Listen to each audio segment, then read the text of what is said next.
Welcome back to Mind Your Own Business. This is Atty.Nikki Vega. And this is Nicole, Jacinto. Okay, so we promise you guys will be talking about the extrajudicial settlement of estate. So we were saying, no, somebody dies, and after you undergo the formalities, the rites, no, of the dead, then of course, life has to go on. So you need to settle the estate of the decedent, no, and you don't have to go to court. No, just to settle the estate.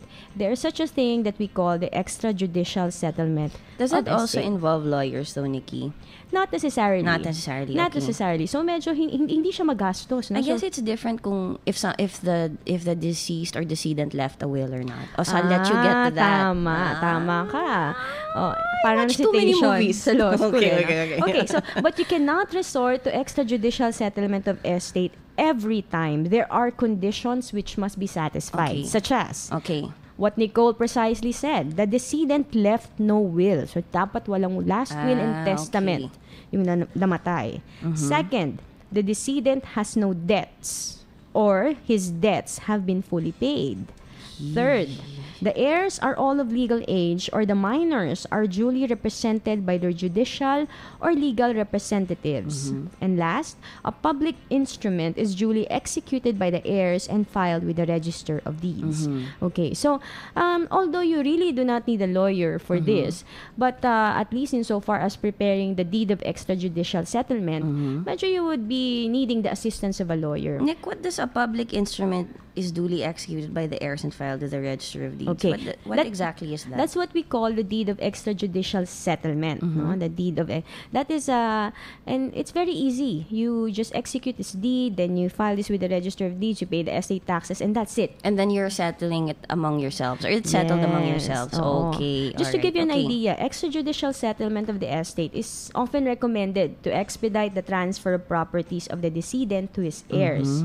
This is in view of the fact that judicial settlement of estate takes years before the case is concluded. Actually, Nicole, extrajudicial settlement of estate is resorted to when the heirs are in agreement. When they're in agreement, okay. Kasi pag merong isang swapang dyan, yes, that happens, na gustong kamin lahat, yes, you cannot execute a deed of extrajudicial settlement because that person will disagree with you and he will not sign that deed. Diba? So, I really recommend na if the decedent dies, the heirs be in good terms. Okay. So that it won't be costly. You guys don't have to go to court.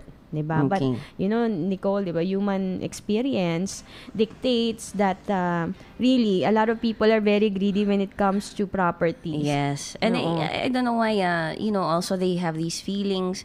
Maybe if we can settle, and now I'm becoming a psychologist. I know, I've heard of a lot of cases where because when their parents were alive, they felt that they didn't get as much attention or one got more. So can you just not find closure to it and settle it? What's fair is fair. And then now, when your parents are gone, why don't you deal with your siblings in the correct manner? Nicole, you're correct because I have handled many cases of settlement of estate in courts. And that is one of the root causes why the other heirs disagree, because some of them feel that when they were young, the parents favored, let's say, normally ang inaaway, alam mo sino, yung panganay, the eldest, because they feel the eldest got a lot, no, and then they feel they are entitled to more properties because so as to compensate for those lost years.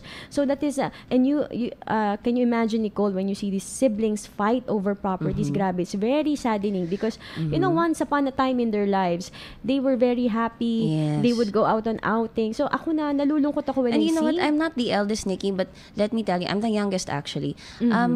The eldest carries a lot of responsibility also, even in helping raise the siblings. And maybe, the younger ones out there, you don't see also how your parents pressure the eldest. So, well, sometimes it's really on a case-to-case basis. Pero, it's a good thing you understand, Nicole. I totally understand. I mean, I see a lot of the eldest child, they're out there taking care, but they don't say na, I'm doing this for you, I'm doing this for you. But I see the pressure they face because they have to set the example. They have to set the benchmark. If the younger siblings do better than them, it's okay. But if they, you know what I mean, you have to. You're the first one that your parents are raising, so they're kind of making their mistakes also at the same time pressuring you not to make mistakes. Not only that, the eldest, they're usually the ones entrusted with the business at an early age. Kasi yung mga then the youngest ones can go, woo! Yeah. I know that. Can go party medyo may time, di ba? So, I think it's really on a case-to-case basis with families. Or minsan inaaway, Nikki, yung perceived favorite. It could be a middle child or the youngest na, oh, why? When mommy and daddy were alive, you went on all these trips. Yung mga ganon, di ba? So, yun. Grabe, I've seen these cases. I've handled cases. Actually, meron pang one time, malapit nang magbugbugan during mediation. Because really, it does not only entail the distribution of property, but there are emotions involved. And let me just say this. Sometimes the in-laws, yung mga in-laws, you make it worse. Kasi... Or yung mga asawa. Yun na nga, yung mga asawa. Kasi, diba?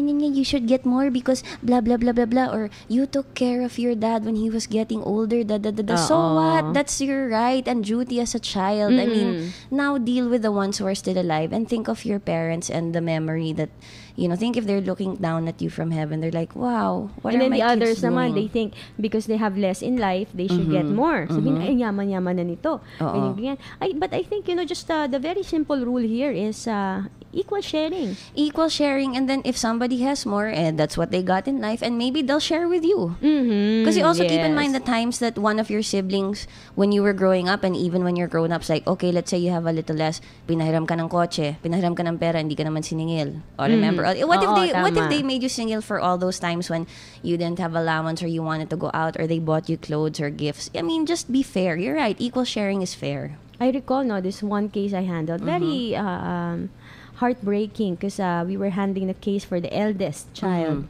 And then the one who was suing was the youngest child. There were, I think, around 8 of them. And the eldest child was telling me, I even sent my brother to school. And now paid for everything, and now that now that he is successful, he's doing this to me, suing me criminally, everything, just to blackmail, just to get more money from the estate. So very sad, parang pinaaral mo, tinulungan mo, you bailed him out of trouble lots of times. That's what I mean about also the older siblings. They also, remember the sacrifices, not only sacrifice, the things they give you out of love when you're growing up, and then suddenly when money comes into the picture and you're all settled down, or you think you're okay, your relationship will change. Sana hindi ganon, but that is what happens from human experience. Yes. Okay. We have a call. Yes, we do have a caller. Nikki. Sige, let's put her on.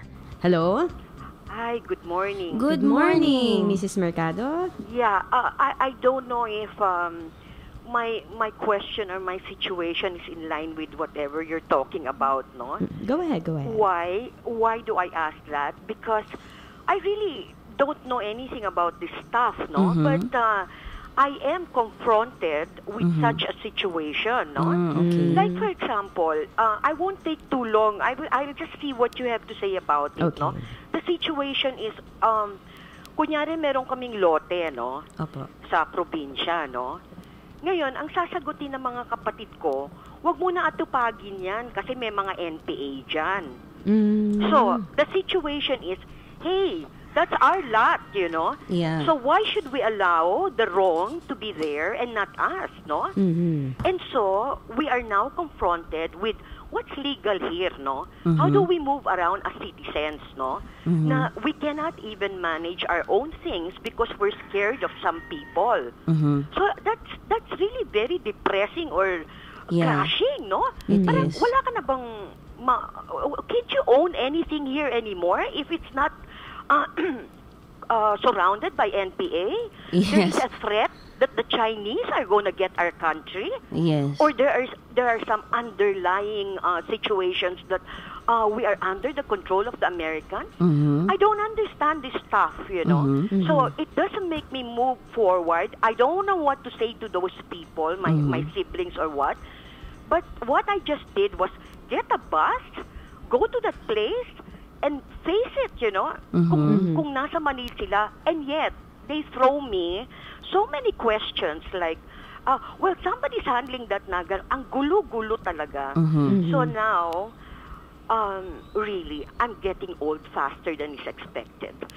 That's not good. And you're not gonna hear from me anymore. I'm gonna cut off my telephone lines, Why? and everything, because what use is there to move on? I mean, we're not ventilating, what we feel or what's happening. We have to get results. Sabi nga ni David Nye this morning. Yeah. So we have the Manila Bay in front of us, no? And Nerit is the one there now, right? Yes. So the question is, what is he doing about it, no? So it's the same thing. I mean, like, if we can think about it, then we can, what's this, Nabubulok ka na eh. So I don't understand. So legally, I would like to hear from the two of you, or from the legal point, no? Okay. So, okay, goodbye. Thank you, thank Mrs. you very Mercado. much. We'll get to your, Mrs. Mercado will get to our comments and answers to your questions after we take in this call from Lita Ramos. Okay. I haven't heard from Lita Ramos in a while. Okay. Hello? Hello? Good morning to you both. Good morning, po. Lita. I told Nancy Perez, it's always a delight to listen to two intelligent, articulate young people. You're very kind. If only Thank we you. had the pleasure of listening to For 2 you. weeks, Nicole. I'm sorry, I what's was that? sick for 2 weeks. Oh, I'm glad you're better now. Yes, but last Friday I was worried a bit when Nikki was not there. Yes, yes. I was also How are you now, afflicted. Nikki? I've been afflicted also with a throat infection. I think it's going around, no? It's going around. You know what? I had no appetite for food. But what I ate was our local fruits. Yes. Just, I didn't like any more of those apples na yan, thinking that they travel a month or so. That's true. With preservatives. Our local fruits are really very tasty. Papaya, avocado. And they're very nutritious. Yes. Mm-hmm. Are you I feeling better po, Mrs. Ano? Yes, yes. Oh, okay, good. That's good to hear. I want to ask you about go ahead. the topics you have now. Extrajudicial settlement. When my mother-in-law died, the 3 siblings, my husband one was the eldest, and the 2 other girls, they made an extrajudicial settlement with the help of a notary public, and it was notarized. Okay. And they had only 2 properties, the residential, which belonged to the 2 sisters. It was quite a big lot.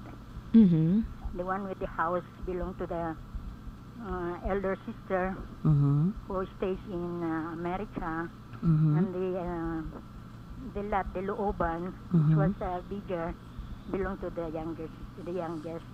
And my husband was given the farm lot just at the outskirts of the town itself. But it was no longer planted with, it was no longer developed. It's just about 2,164 square meters, just a small one. They settled it peacefully. They agreed to that. But 10 years after my mother-in-law died, my husband died also. Okay. Without changing the title. The lot was that farm lot, which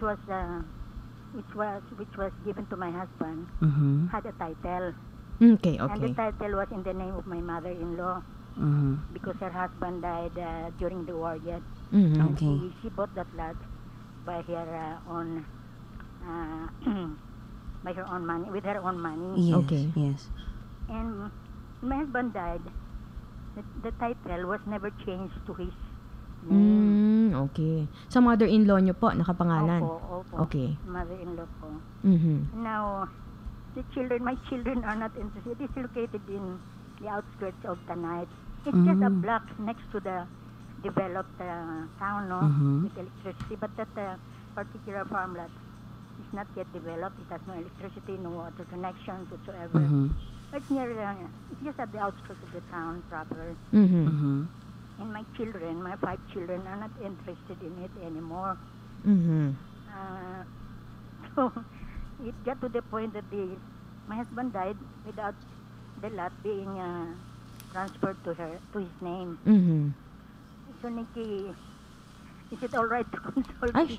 Ano po? Sige po. Ano pong ating tanong? Yes, my question is, my children want to sell that lot, that paddy, rice paddy, and just a rice paddy.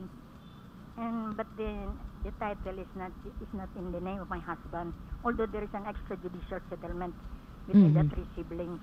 Okay. Yung ano po, yung mga kapatid po ng inyong asawa, buhay pa ho sila? Yes. They're both, they're still alive. And in good relations naman po? Yes.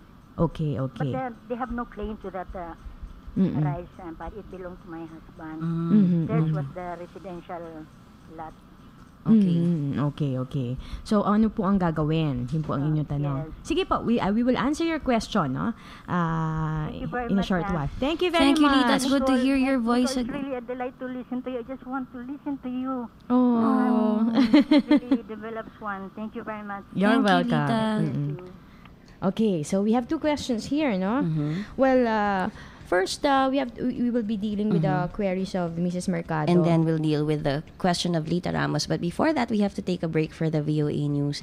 And Nikki, I hardly say this. I love you, Lita. You know when I say I love you, I mean it. So there. Okay, but we'll be right back. Stay tuned to Mind Your Own Business here on DZRJ 810 AM, the Voice of the Philippines.